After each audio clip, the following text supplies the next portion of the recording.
Ada mentol lah. Wah, nak cubalah. Keluar cahaya.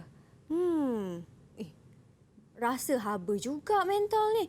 Cahaya ni bersifat gelombang ke bersifat zarah? Kenapa ada rasa haba tanya cikgu lah. Cikgu.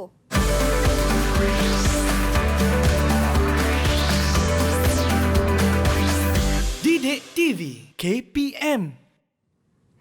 Assalamualaikum dan salam sejahtera semua. Apa khabar? Seperti biasa, anda sedang menonton Menengah Atas di Didik TV KPM bersama saya Syamira Nazir. Di mana pada hari ini kita akan belajar sebuah mata pelajaran yang cukup menyeronokkan iaitu fizik untuk murid-murid tingkatan 5 dengan tajuknya Teori Kuantum Cahaya.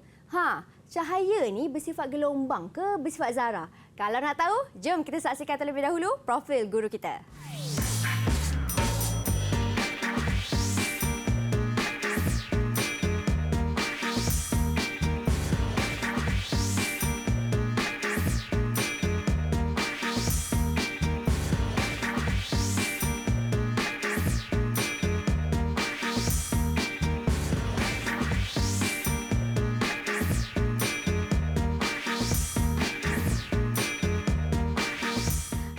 Dan untuk hari ini, tak lupa juga bersama dengan kita Cikgu Jurubahasa Isyarat iaitu Cikgu Nur Farazila Abdul Rahim dari Sekolah Kebangsaan Pendidikan Khas Vokasional Shah Alam Selangor.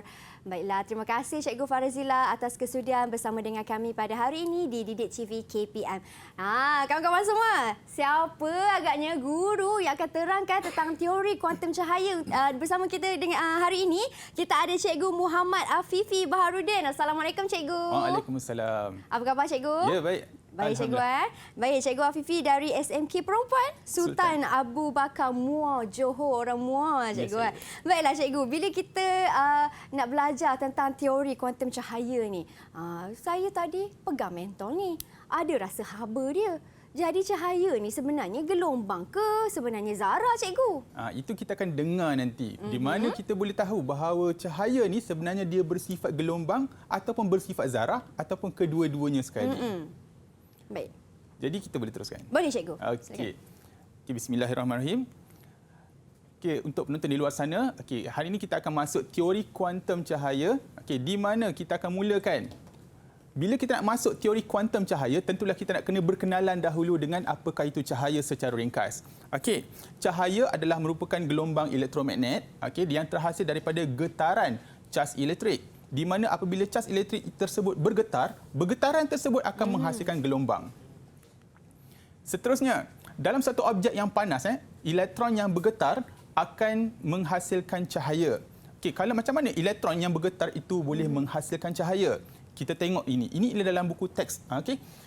Di mana bila frekuensi semakin tinggi, bila getaran zarah-zarah elektron tersebut bergetar dengan frekuensi semakin tinggi. Kalau dia bergetar dengan lemah ataupun frekuensi yang rendah, dia hanya memancarkan gelombang radio. Gelombang radio kita tak nampak.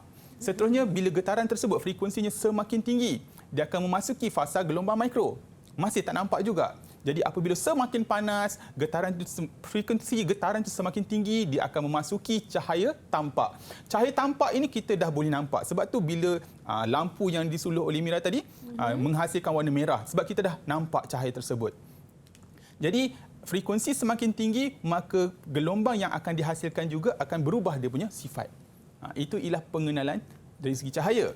Jadi secara ringkas, apabila suhu semakin tinggi, frekuensi juga semakin tinggi. Kita tengok contoh. Ini ialah handphone. Handphone kita menghasilkan gelombang sekitar gelombang mikro. Kita tak nampaklah gelombang yang keluar dari handphone sebab gelombang mikro bukan gelombang yang kita boleh nampak. Jadi apabila suhu itu semakin tinggi, contohnya badan manusia. Badan manusia kita ada suhu. Suhu badan kita sekitar 27 darjah Celsius. 37 darjah Celsius. Jadi disebabkan itu lebih kurang 310 Kelvin. Alright.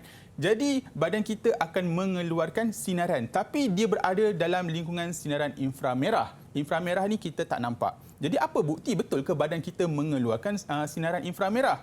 Kita ada kamera yang boleh mengesan sinaran inframerah. Jadi bila kita menggunakan kamera sinaran inframerah, kita nampak ada cahaya yang dihasilkan ataupun sinaran yang dihasilkan oleh badan kita.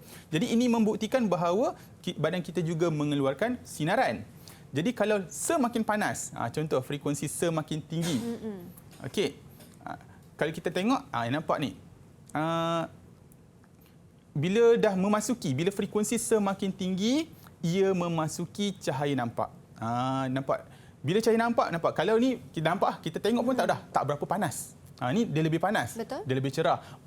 Nampaknya warna merah kan? Ni dah nampak macam warna oren sikit. Nampak dia menghampiri mula merah. Lepas tu warna oren. Nampak. Jadi jika semakin panas lagi, nampak kita ada matahari 4000 Kelvin. Nampak matahari kita sebenarnya kemerah-merahan dan berwarna kuning. Nampak. Jadi panaskan lagi. Nampak dia bergerak. Okey, berwarna putih pula. Macam mana warna putih ni? Okey, bintang yang berwarna putih, kenapa nampak warna putih? Kerana dia dah berada di tengah-tengah spektrum. Bila di tengah-tengah spektrum, dia akan bergabunglah. Semua warna-warna ini kita nampak warna putih dan seterusnya. Bila betul-betul panas lagi, 7000 Kelvin contohnya, kita dah menghampiri cahaya yang berwarna biru. Nampak? Sebab kita nampak bintang tersebut berwarna biru. Okey. Jadi nak bagi tahu apabila suhu semakin tinggi, getaran zarah-zarah ini semakin tinggi, jadi frekuensi juga semakin tinggi menyebabkan perubahan-perubahan daripada gelombang radio pergi ke gelombang-gelombang yang lebih tinggi. Okey. Jadi secara mudahnya kita nak bagi tahu apabila suhu tersebut semakin tinggi, frekuensi getaran juga semakin tinggi. Itu bahasa mudah kita. Okey, jadi kita buatkan dalam bentuk graf. Okey, apabila graf keamatan tu bahasa mudahnya ialah kecerahan melawan panjang gelombang. Kita ada gelombang radio, gelombang mikro dan seterusnya. Okey, frekuensi semakin tinggi. Jadi bila bergerak ke arah sana, frekuensinya semakin tinggi. Kita mulakan. Okey, contoh tadi kita ada suhu badan manusia tadi. Okey, kita berada pada sepatutnya inframerah ke sini sikitlah. Okey, jadi kita ada suhu yang rendah dan sinaran yang dikeluarkan juga keamatannya kurang ataupun tak cerah pun. Jadi dia berada di bawah sini.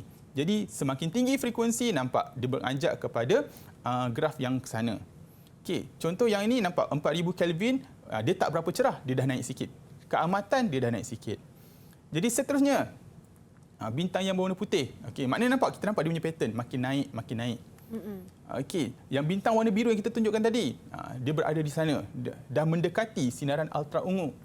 Okey, jadi apa yang kita boleh simpulkan dekat sini, apabila frekuensi semakin tinggi, frekuensi semakin tinggi maka keamatan juga semakin bertambah dan panjang gelombangnya juga bertukar kepada gelombang yang lebih pendek, panjang gelombang yang lebih pendek ke sana. So nampak macam simple je graf ni kan, makin naik. Jadi tenaga cahaya yang terhasil daripada getaran elektron tadi boleh mencapai nilai tertinggi yang tidak terbatas. Maksudnya macam mana tu? Maknanya apabila frekuensi itu semakin tinggi, sangat-sangat tinggi, maka kita punya graf ini getaran dia pun akan bunyi sangat tinggi. Okey. Jadi apa isunya dengan apa yang kita ceritakan tadi? Okey, ini isu dia. Isu dia tidak menepati dapatan eksperimen. Okey. Sebab bila kita kata frekuensi semakin tinggi kan, patutnya graf ni makin naik lah. Okey. Tapi apa yang berlaku ialah bila kita buat graf yang macam ni, bila kita buat eksperimen, rupanya eksperimen bukan hasilnya macam ini. Jadi, maknanya apa yang kita fikirkan tadi rupanya kurang tepat. Jadi inilah dia isu yang perlu kita selesaikan menggunakan fizik kuantum. Okey, jadi tidak menepati dapatan eksperimen. Wah, itu isunya kan. Maksudnya apa yang kita fikirkan tadi kurang tepat kerana selepas ini Cikgu Afifi akan terangkan pula macam mana kita nak faham dengan pencetusan teori kuantum ni. Jadi kita berhenti berehat seketika, kita kembali selepas ini. Jangan ke mana-mana, hanya di Menengah Atas Didik TV KPM.